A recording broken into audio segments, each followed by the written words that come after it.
You reap Yeah. what you sow. Blah. Y'all already know what it is. Your boy Yaakov, what it do? The outlet to reality, the holders podcast in Vegas and Chicago. What up? This is the place where you want to hide from your drama or maybe hide from your baby mama. Just kidding. Y si tú quieres cambiar tu vida, if you want to change your life, then subscribe. Cha-ching. By the way, guys, I just published a book called Shabbat in Chicago. It's about my mom, an audacious single mom who opens her heart and home to 5 adopted kids while embracing her Latino culture, while being Jewish. And today we have a very special guest. He is one of the fighters for powerslap, the new season, Road to the Title, season 3. Give it up for the one and only Pono. Woo! Let's go. What's going on, my man? Brother, it's an honor, man. I'm so happy you're here. You don't understand. Like I had to call your secretary, your agent. It took me a while, man. They had me on hold for like 3 hours, but I I got to feel you. it. I feel it. Yep. You have to tap in with everybody, right? Right. We here, brother. We here. I was sweating for a second, brother. I was a little nervous. Yes. Yes. Oh. Um, Hey, but we here now though. That's the best. That's the best part right there. Is that we just we making the connection, being able to get the reach out, right? yeah. And then I know you had messaged me a few times, just kind of, hey, you know what? Let's talk about getting you on the podcast, getting you on the show. So, it's amazing to be here now, and it's a blessing. Thank you, brother. Thank you, man. So look, I want to share something real interesting. I think that, something that happened to me. This is crazy. I went to Little Caesars and I was ready to get some pizza. I was hungry and I could tell it was a big line. And it was this big dude. I mean, I'm not lying. He was like maybe 6'3", maybe six, like almost, he looked like 4 or 5, maybe 600 pounds, but he was a big dude. Okay. But he was disrespecting the cashier. It was a young girl. Like, I don't know if it was like, I could tell she was stressed. I don't know, maybe a lot of people called off, but she was doing everything. She was like cooking, register, back and forth. And so he got so mad. I guess he was hungry. And he's like, I can't take it no more. I want my pizza now. Like that's what he kept saying. He's like, I want it now, okay? I already know where this is going. I feel like And I was like, yo, you can't be doing that. And he was like yelling at her. He's like, are you stupid? I want my pizza now, okay? And uh-huh. I stepped in. I'm a short guy. I'm not gonna lie. I'm 5'4", same height as Kevin Hart. I came up to him and I said, look, bro, you need to chill, man. I used to work at Little Caesars, so I know what she's going through. The register ain't working. Give her a chance, man. She gonna get your pizza with extra cheese, like the way you like it. That's the way But you you, like it. She yeah, knows your but you order. She gotta remember you chill. from last week. Right, right. So please, brother, right. I say, please, brother, take a step back, give her a chance. She gonna get better, and she got you. And so the girl was actually happy that I stood up for her because she was Mm-hmm. freaking out. You could tell on her face she was nervous, scared, and she was like, "Thank you for having my back." I said, "Yeah, I can't let no man disrespect you. He could be hungry. I don't even care, but you can't treat people like that." And that's how I am. That's a story I wanted to share, brother. And what you think about that story, and something that whatever comes to your mind. No, that's a perfect example, right? Of just, being able to stick up for people that, well, situations happen and she's kind of going through a thing where it's not her problem. It's not her cause, right? She's either short staffed at work or she's the only person there. There's not enough people to help her. So that's one, right? But then also the second part is that, you're stepping up to be able to, tell somebody, hey man, you know what? Look, everything doesn't have to be always on a go. Like we get it. You know what? You ordered your pizza, and it's time for you to get your pizza, and you feel like she got to deliver it right now. She got to drop everything that she's doing right now just to kind of get your pizza going. So when you stop and you talk to somebody like that, where it's like, hey man, look, it's like you can tell that she's flustered. She's trying to do her job. She's trying to take care of everybody, and it's like, unfortunately, we can't please everybody in life.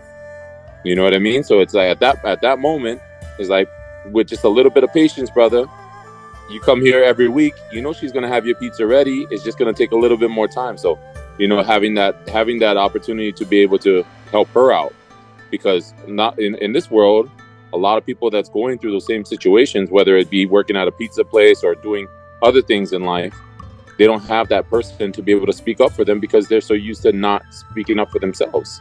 Yeah. So, you know, and especially in that sense where it's, you know, it's a female and a grown man, you know what I mean? He's trying to get his pizza, and it's really not that serious. That's what I would say. It's like, brother, you waiting for a pizza.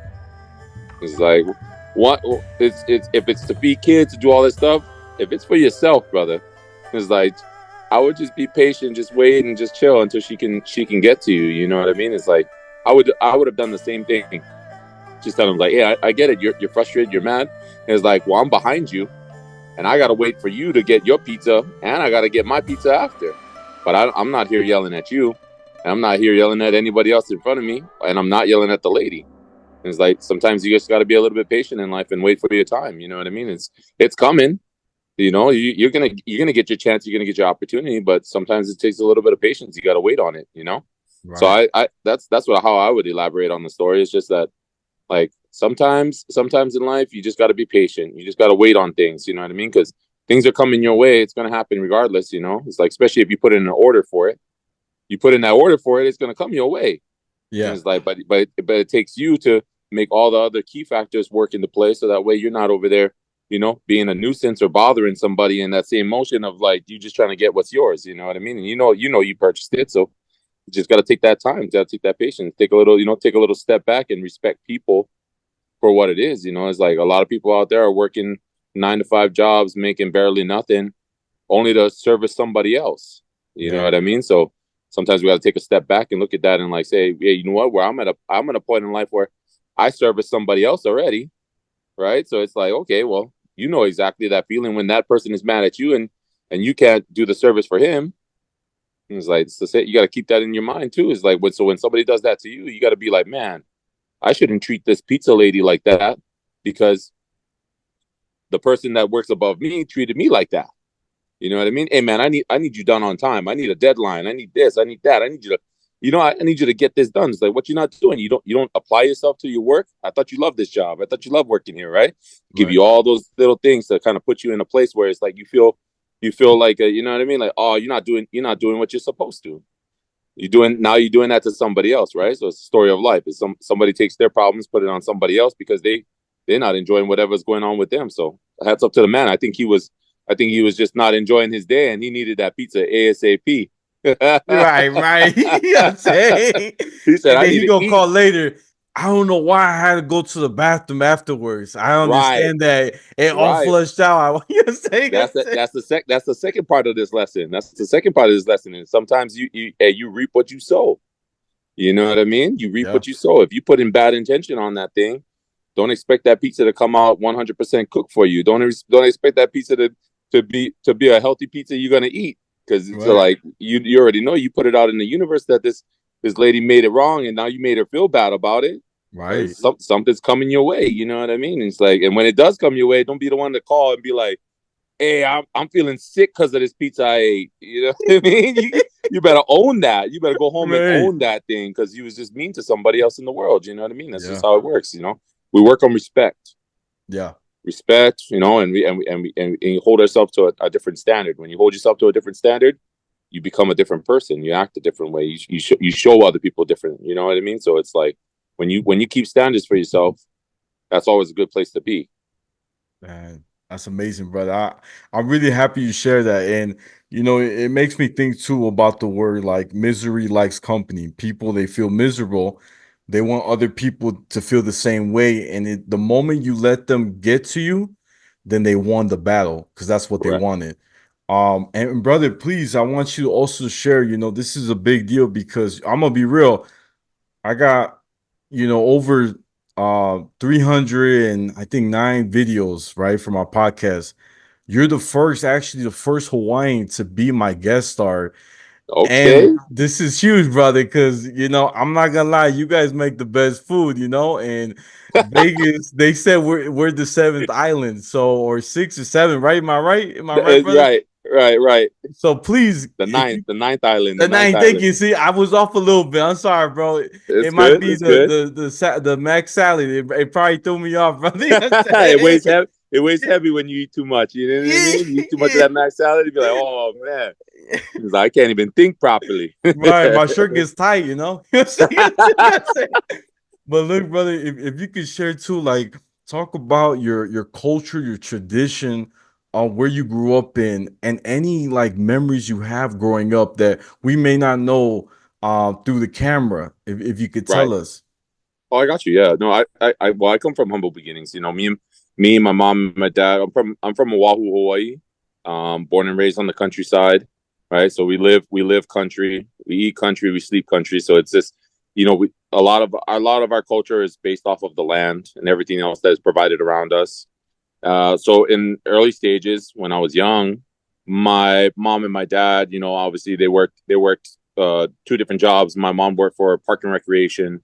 My dad was a plumber, and they try to put their best effort to developing us as kids, as growing up, even with all the hard times that was going around, and try to really put a lot of their love into us to show us how we're supposed to be when we grow up. You know what I mean? Like taking care of others, and that's really what the Hawaiian culture is about. Is that we give you the shirt off our back, we give you the food from our house, we give you everything you need possible to be able to take care of yourself, in hopes that you also you put that effort in to take care of yourself as well. But we'll give you everything that you need to try to get on your 2 feet. You know what I mean? So that's how my background is a lot of that. We lived on the beach for a few years. Then my mom and my dad was able to save up enough to kind of get a small spot for us, and then kind of worked our way up, and just try to progress and progress and progress until we finally got a house for ourselves. And it has a lot to do with like the community and the culture of the people that was around us that kind of like helped us, and gave us an opportunity to have a place to stay and all the other things. Just that they see the potential in what's going on, and they want to help.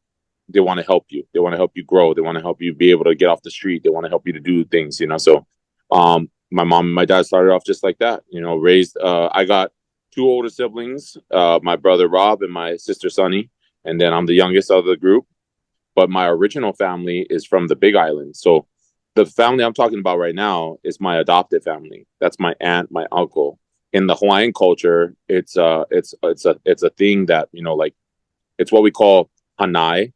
So it's like it's somebody within the family taking care of another child, that if they possibility they can't have any more kids, or they wanted a blessing like that. So it's kind of like a gift. It's the gift of life, right? So my real mom, I come from a family of 9, right? Older sisters, two older brothers, and then it just trickles down, right? I got younger brothers underneath me, and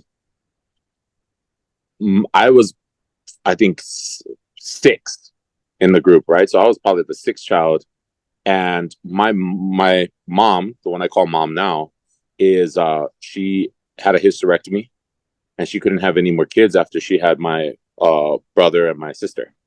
So she got together with her sister and was like, "Hey, you know what? I don't have the ability to have any more kids, and it's sad because I still want to be able to have kids." And my mom didn't have any of those things going on with her, so she was like, "Well, you know what? The next child that we have, I mean, we'll give them to you. It's just like, because you can't have any more kids, we'll gift you a baby." And I was that gift. And from there, it was, I got separated from my original family. I didn't get raised around them. I didn't live with them. From when I was a child, from 1 years old, I was raised with this completely separate family, and learn their ways, their culture, and how they were raised up, and that really shaped a lot of like my upbringing of like how I was. I don't have anything to say bad about my childhood. I mean, I had a really good upbringing. My mom and my dad, even though that we saw stuff around the house, like, domestic violence, abuse, all the other things like that, they really try to keep everything sheltered. So that way it's like it wasn't seen or told about or talked about. And so that way we would have a better life, that we don't always see these things. But, when it consistently happens around the house, it's only natural to kind of walk around and see something happening, and then, not have a good understanding of what's going on in the house. But later on down the line, you start to build that, well, my dad was an alcoholic, you know what I mean? And my mom didn't know how to speak up for herself. So she kind of just, let a lot of that frustration from my dad get out on her, plus having her own issues with life, and, my grandpa and my grandma, trying to take care of them, in the early stages, because my grandma went senile, my grandpa was getting old, so it's like, going through sicknesses and all the other stuff. So we have responsibilities to take care of other people sometimes, and my mom had that responsibility at a really early terms, that she had to take care of my grandma and my grandpa, and she was kind of raised around that, of like, where she had to not think about herself, and she had to invest her time all into just taking care of the family. So even though going to work and doing everything else and managing us and taking care of us and doing all the other things, my older brother and my older sister had to step up in their life to kind of like be like, hey, you know what, when we're not around, you take care of Pono. When we're not here, like, hey, you stay home from school. Pono can't go nowhere, can't come with us. You stay home from school and you watch him. So everybody has to take that step up in life. It's like, hey, you know what, like, and that's a lot of the culture too, is that, we're at an early age, we're raised to take care of others, when in reality we don't even get a chance to become kids. We don't have that. It's like we immediately got to jump into a role where we got to take care of other people and help other people. And it's like, well, okay, well, now we learn at an early age that's what we have to do in life. You know what I mean? And then a lot of cultures are like that. You're gonna see that, where it's like they take that, the youngest person takes that first step of like, okay, well, now you got to take care of your younger sister, and then now you become the parent instead of like becoming the brother. So a lot of that happens in the family, and then we go through all of our trials and tribulations, our ups and downs. But school life was good. I mean, I had a good school life. I think the biggest things back in the day that I was really worried about is like, can I go and get what we have is like these little, like, the milk carton caps, which we call pogs. So back in the day, that was a thing, right? So there's like where you stack up a bunch of pogs and you'd play kids, and you'd slap the pogs, and every pog that flipped over, you won. Marbles was a big thing. Pokemon was huge during my time when I was coming up. So those are the things that, obviously, outside of like seeing things around the house or whatever, it's like I invested a lot of my time into doing those type of things, right? Collecting things and being a kid. I had the ability to be a kid because my mom and my dad provided that for us. Other than that, we would have had that early age of like, okay, well, you're going to learn how to fish, hunt, cook, and do all the other things, because that's reality, right? Is sooner or later you're going to have to do that on your own. So let's learn at an early age, and so that way you're prepared for everything else. Nowadays it's everything's modernized, so it's like you really don't have to go out there and go kill a boar to go get some food. You really don't have to go out there to go fishing to do all this stuff, right? And I live in San Diego now, so my life has completely changed from an islander life. It's like now, like, the biggest thing to get food is like, hey man, I gotta make sure I can get to Walmart. You know what I mean? I gotta make sure I can get to Costco, or just a restaurant down the street, and after that I'm good. But back in the day, it was like, no, we have to live off the land, even though there were stores and everything else. It's like not a lot of times you come by money like that. And my dad, them are working, my mom's working, but they're gathering money to pay for the house, to pay for this, to pay for that. So we I run into a stage at an early part in my life where things take a turn. Around like 9 or 10, I find out that this whole entire time I didn't know I was adopted. I thought that my family that I was raised with is my real family. And around 9 or 10, I find out from my real sister, like during a family party, that, hey, you know what, this is not your real family. We're your real family. This is not your real mom and dad. We are your family. And it's like, then it kind of gets to where I get rebellious, and I'm just like, oh well, who the hell are these people that just took care of me for like the past 9 years? You know what I mean? It's like, this is my real family, and this is where I'm supposed to be. And then I didn't have that connection with them, even though after being that, it was a lot of it was family parties and like things that we did around the, like, oh, okay, well, we're gonna have like grandpa's birthday. Grandpa's birthday is at the house, and everybody comes over. and then I meet my real family. You know what I mean? I see them, but I really treat them as like they're my cousins. They're not my real blood, and I just didn't know, and I find out later on that that's my real family.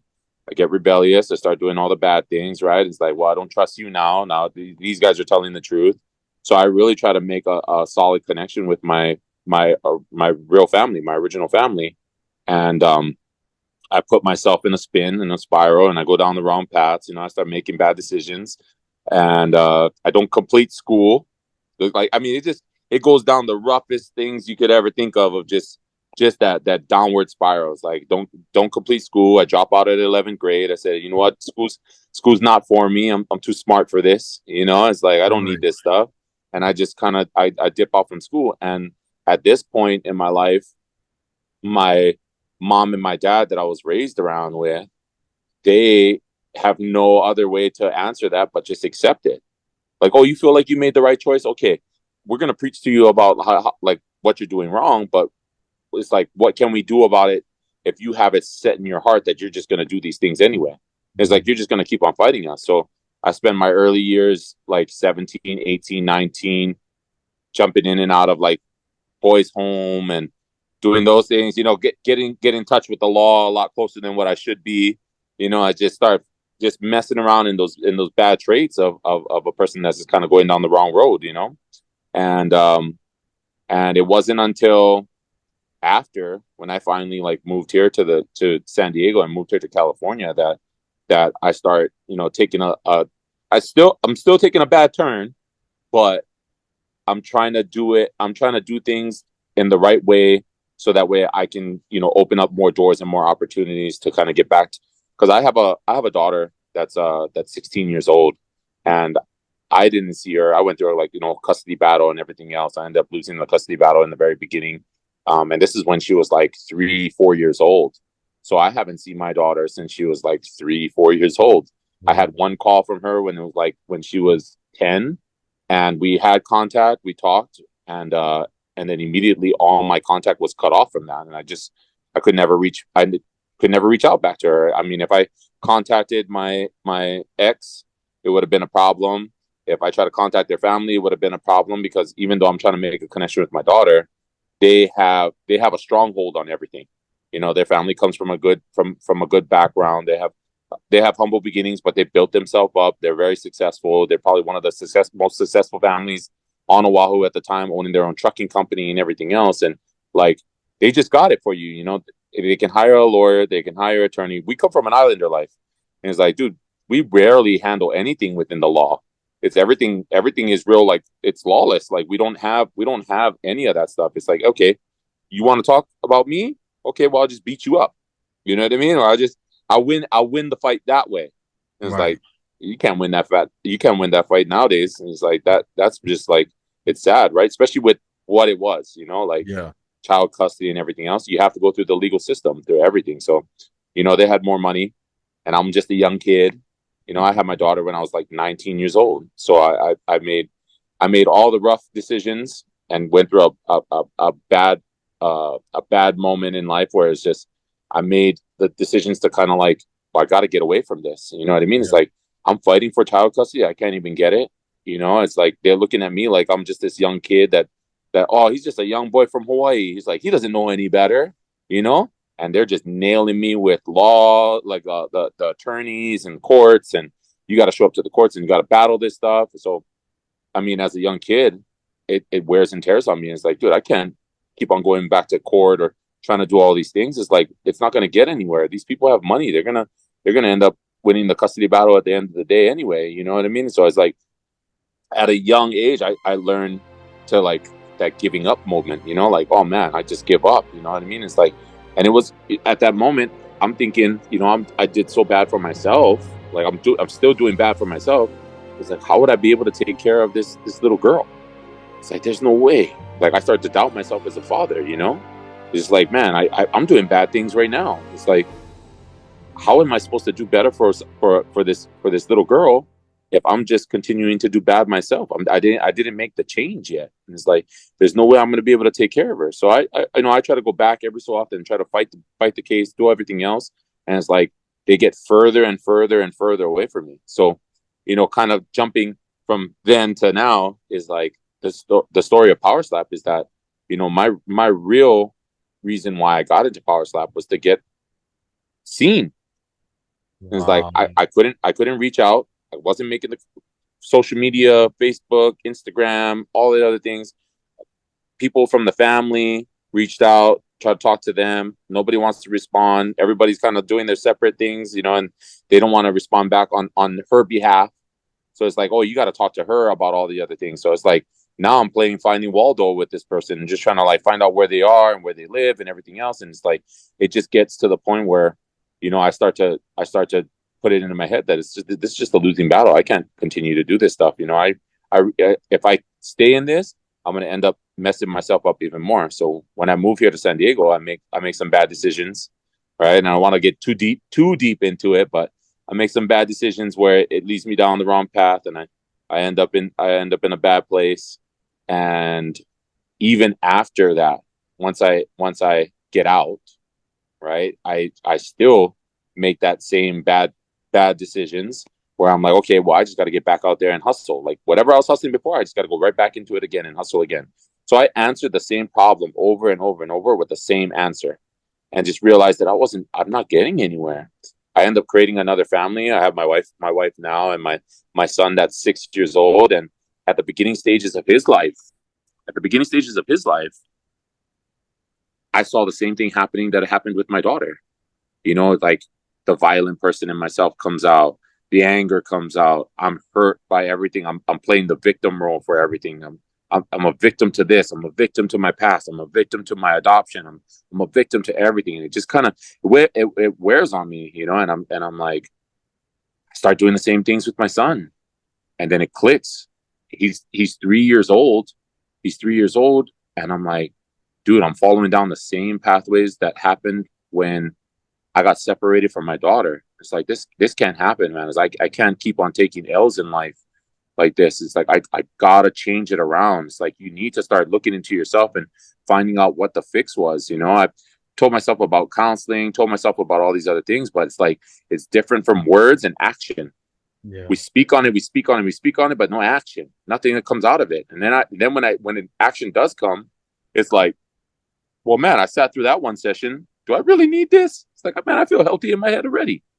And it's like, there's nothing wrong with me. So like the acceptance part of it, I start making excuses for myself, and I feel like a lot of people, I mean, when people look at this and they hear this stuff, they're gonna realize that they fall into the same suit, and they're the same ways. Like a lot of times you make excuses for yourself because you scared of that moment where you find out who you really are, like Yeah. the truth. We lie because we don't want to find out who we really are as people inside, the real person, the true person that comes out. So, I mean, it takes a long time for me to get to this point, and a lot of the things that happened in my life, in my childhood, I mean, even though being good in certain ways, seeing the things that I saw kind of developed me to be the way that I was. And then at a later stage, realizing like, hey man, you can't do this all your life, brother. You're getting older, not getting any younger. It's like these kids are gonna grow up thinking that you're that POS father, you know what I mean? Like the guy that doesn't show up, the guy that doesn't help, the guy that doesn't do all these other things. Is like, is that the kind of example that you want to set for people? Is that what you want to do for your son and for your kids? It's like, nah, I gotta really open it up. So I start dabbling into more of like finding myself, doing a lot more inner searching than outer searching for the answers. I start just really like break myself down as like, hey, you know what? You were hurt when you were young. It's like figure those things out, address those things, get those things knocked out of the way. Acceptance, you know what I mean? Acceptance for what had happened to me before in the past, and what has shaped me to the person that I am today. And it's like, once I see that growth, and then I'm looking at it and I'm like, man, you know what? You're doing better for yourself. Then that self-confidence comes back. It's like, man, you're doing a lot better in life. You're doing the right things. You're making the right steps. You're making the right changes. We're always going to be in the gap. That's what I consider that, right? Yeah. Is life. Is you're always in the gap, right? And then what you do in the gap really shapes what happens in your future. whatever is going to happen in your future. So you got to make whatever's happening in the gap count, right? Because that way it shapes you for the next steps that you're going to have outside of the gap. It never ends. Right. The gap is continuous. It will continuously play out the way it's going to play out, and you will go through a cycle, and you'll go through all these same things, but it's going to continue to be there. The gap never ends, but it's what you do in the gap, how you represent yourself in the gap, how you treat others in the gap. Going back to what you talk about the pizza place, how you treat others in the gap. That is what shapes you for the future. For everything that you're going to put out there in the world, it shapes you. Now, do we fall? And do we have problems? And do we have issues? And things happen all the time, guy. It's world. It's the life. It's the way life is. Like, there's always going to be things thrown at you at times. Yeah. You know what I mean? There's always going to have something where there's going to be an issue. You know what I mean? And then it's how you build yourself as a person to be able to accept that issue, take it, dissect it, and then find the solution in it, instead of being that original person that typically we are, is where the problem comes, we address it with anger and push, right? And like kind of whatever, push it off to the side, or oh yeah, okay, you want to fight me, I'm going to fight you back. And those things right there doesn't make you any better in the mind. You know what I mean? It just gives you a lot of pushback with the things that are going on.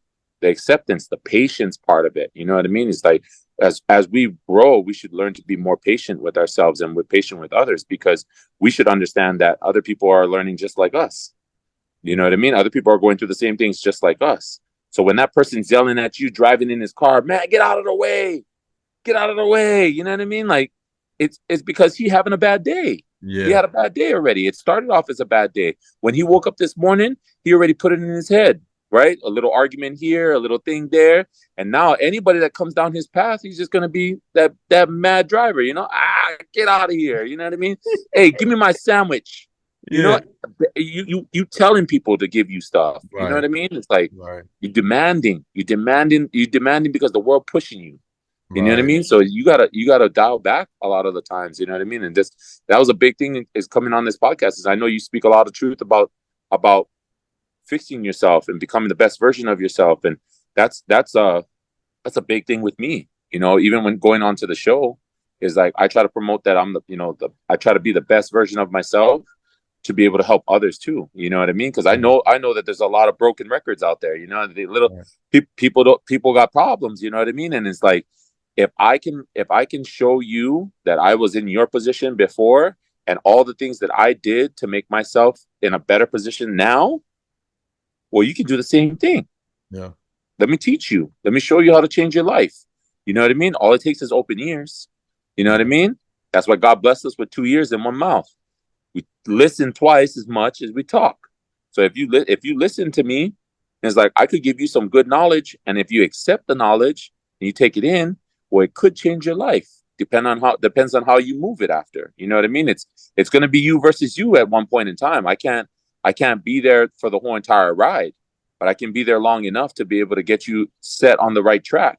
And once I get you on the right track, it's your job to stay on there. You know what I mean? You gotta show that discipline and that effort on the back end to be able to stay in that same run, because sooner or later we're gonna fall off. Sooner or later things happen. You know what I mean? And that's just the way it is. But if you are strong enough, like if you weren't strong enough before to get back on the same track again, right? Now at least you have all the little tools that can build up to get back on that track. Yeah. And that's it. It's just putting more tools in the toolbox and on the tool belt, so that way when things do come up, you can take out the hammer and bat. You could take out the nail and tack. You just put that in and you fix it. You know what I mean? It's like, but when you got a tool belt that's empty, and you use this. Come on, man. You know this, right? A lot of people use the screwdriver for many things, right? Hammer for many things. It's not just for a screw. I can do this. Tack. I can do this. You using the wrong tool for the wrong purpose. Yeah. You know what I mean? You got to be set with the right tools. And if you got an empty tool bag, then you're going into a job that you're not ready for. Right. You're not prepared for it, man. So you really got to start dialing that stuff. So a lot of my life lessons has taught me to always be prepared for whatever's coming for you, you know, because it's going to happen. Life is thrown at you, you know, Right. It's always like that. It's getting too deep. So look, brother, I gotta say this, right? I think we got 3 minutes before we Zoom's about to kick us out. So look, brother, I want to say, man, what amazing message you brought. Um, I think it's very powerful what you shared, how power sub means so much to you, and you fighting for your daughter and trying to do different with your son, right? Trying to do better and not fall for the same how you were before, do better.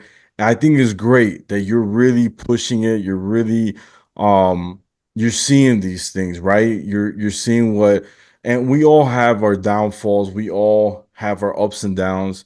I really pray that everything works out at the end with you and your daughter with the court case. I hope everything smooths out. I know it's gonna get better, brother. You know, you just gotta keep being patient, pray about it. There's a story I want to tell you. This kind of like you kind of gave me something to share with you. Um, there's this famous doctor. He was like a doctor, physician. He was from Spain and his name was Rambam. And his mom, no, his wife and his sons passed away, and his brother passed away, and everything was starting to go away. And it was a very hard time. He said losing his brother was the biggest um it hurt him so much because his brother was like a student to him and Hmm. he taught him everything he knew. And they said for 1 year he stayed in bed for a whole year. That's how hurt he was. And at the end, he became this big philosopher, this big leader that changed the world when it comes down to medicine, hospitals. And while he got himself out of that, he I love this part. He not only did he took care of himself, but he took care of his brother's family because he had no more family. He thought it was his duty too to provide. And I love that because it shows you that, you know, we all have our dark times, like I was saying. Hmm. Uh and it gets scary because sometimes we feel like no one understands where we're coming from. Like you said, they could give us advice, but they don't walk the talk. They don't preach what they say, right? They Hmm. feel that's easy to say whatever, but can you do it? That's the question. Or have you done it? Have you done it? Right. Right. And I wanted to share that with you because it's like I know you're gonna get out of this with a victory. I already know it. I have faith, brother. I have faith. And so look, I got a minute. But look, I see. guys, this is the outlet to reality, the holdest podcast in Vegas and Chicago every Tuesday. Don't forget to like, share, comment, and subscribe. Cha-ching! Y'all know where to find me. I'm on Instagram, YouTube, Spotify, the outlet to reality. My Snapchat's Take One Pass It, and my TikTok is at Yaakov28. And brother, where can my fans find you? It's the Hawaiian assassin. So DA underscore Hawaiian underscore assassin. So Instagram all the way across, Facebook all the way across. If you type that in, it's gonna pop up. And now being on powerslap YouTube. So you go on YouTube, you're gonna find me out there too. So and on the local podcast like this right here, as long as you tune in,